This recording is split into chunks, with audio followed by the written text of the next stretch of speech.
بسم اللہ الرحمن الرحیم۔ عزیز طلباء کرام، السلام علیکم ورحمۃ اللہ وبرکاتہ۔ آج ہم 9th کلاس اسلامیات کا لیکچر نمبر 6 پڑھیں گے۔ موضوعاتی مطالعے میں سے ہمارا آج کا عنوان ہے فضائل قرآن۔ اللہ تعالیٰ نے انسان کو پیدا کیا، اس کی جسمانی اور فطری ضروریات پوری کرنے کے لیے مادی وسائل پیدا کیے۔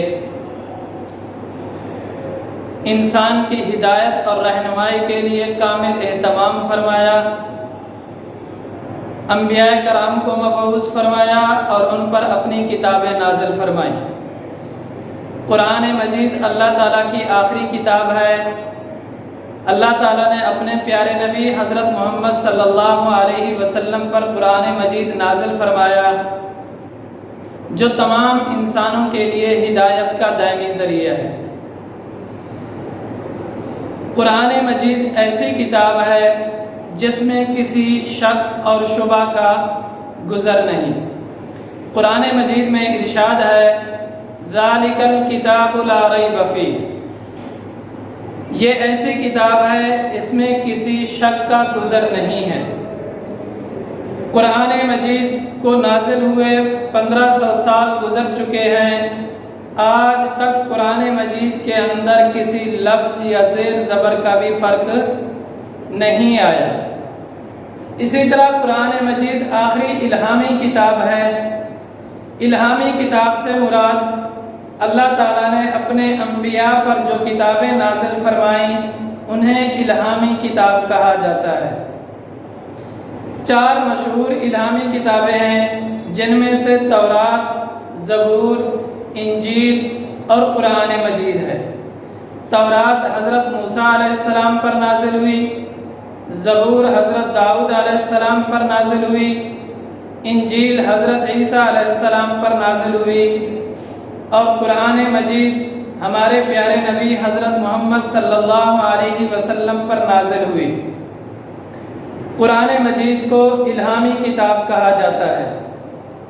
کلاموں پر فضیلت، نبی کریم صلی اللہ علیہ وسلم کا ارشاد ہے، خیرکم من تعلم القرآن وعلمہ، تم میں سے بہتر وہ ہے جس نے قرآن سیکھا اور دوسروں کو سکھایا۔ جس طرح قرآن مجید کو باقی کلاموں پر فضیلت حاصل ہے، اسی طرح وہ انسان بھی تمام انسانوں سے افضل ہے جس نے قرآن سیکھا اور دوسروں کو سکھایا۔ ایک حدیث مبارکہ میں آتا ہے، آپ صلی اللہ علیہ وسلم نے ارشاد فرمایا، قرآن مجید کو باقی کلاموں پر ایسے فضیلت حاصل ہے جیسے اللہ تعالیٰ کو اپنی مخلوق پر فضیلت حاصل ہے۔ اس سے معلوم ہوا کہ قرآن مجید تمام کتابوں سے افضل کتاب ہے۔ شفا اور رحمت، قرآن مجید شفا اور رحمت ہے۔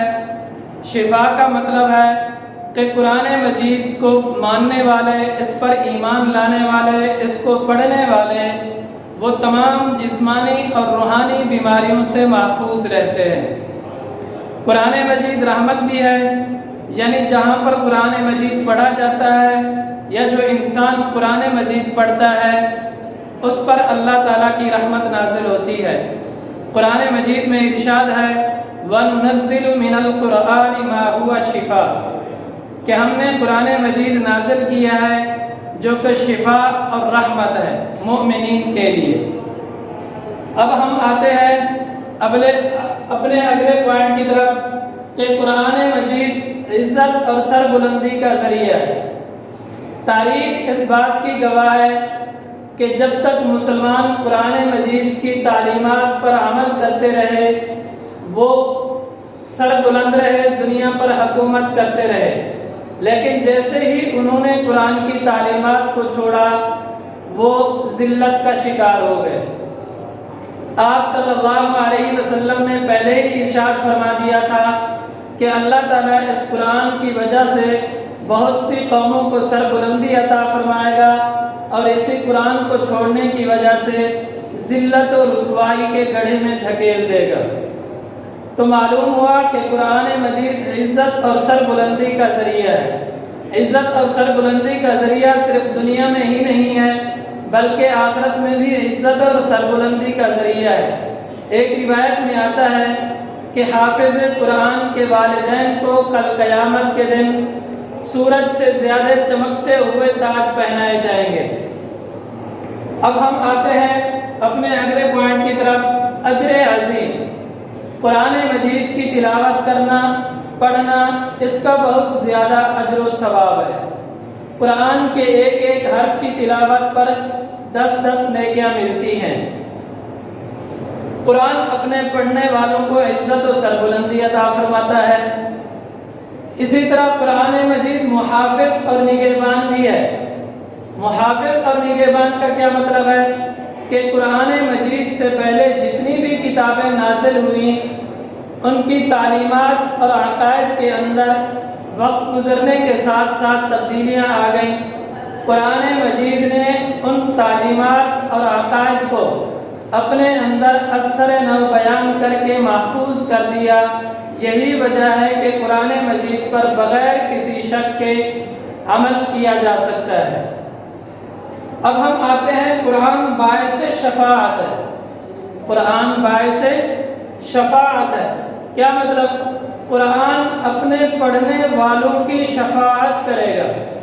حضرت ابو امامہ رضی اللہ تعالیٰ عنہ فرماتے ہیں قرآن پڑھا کرو، کل قیامت کے دن قرآن اپنے پڑھنے والوں کے لیے اللہ کے سامنے شفیع بن کر آئے گا۔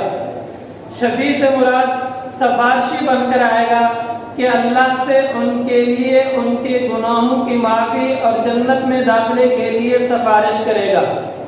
دعا فرمائیں کہ اللہ تعالی ہمیں قرآن مجید پڑھنے، اس پر عمل کرنے کی توفیق عطا فرمائے اور ہمیں سیدھے راستے پر چلنے کی توفیق عطا فرمائے۔ اللہ آپ سب کا حامی و ناصر ہو۔ السلام علیکم ورحمۃ اللہ وبرکاتہ۔